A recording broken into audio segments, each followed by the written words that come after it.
Welcome to our channel. Today we how to download Apple Home app for iPhone Smart Home Control, beginner guide step by step clearly.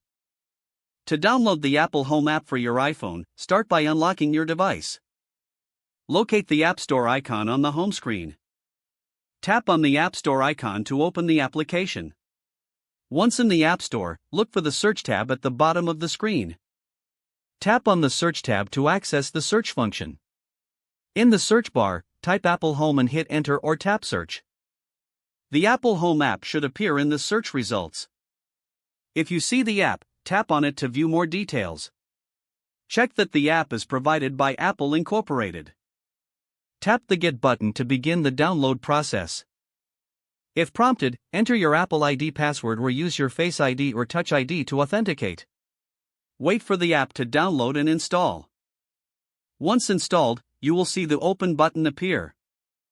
Tap Open to launch the Apple Home app for the first time. You can also find the app on your home screen after installation. To set up the app, follow the on-screen instructions. This will help you connect and manage your smart home devices effectively. If the page does not load, refresh the browser or try again in a private or incognito window.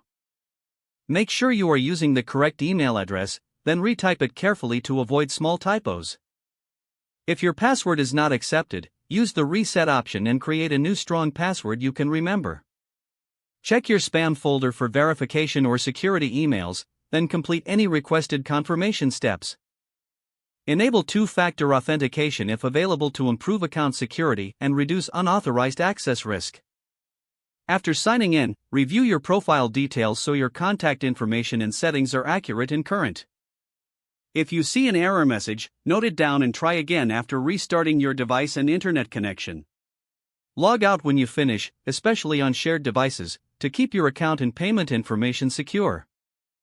If the page does not load, refresh the browser or try again in a private or incognito window. Make sure you are using the correct email address, then retype it carefully to avoid small typos. If your password is not accepted, use the reset option and create a new strong password you can remember. Don't forget to like this video and subscribe to our channel for more step-by-step tech guides.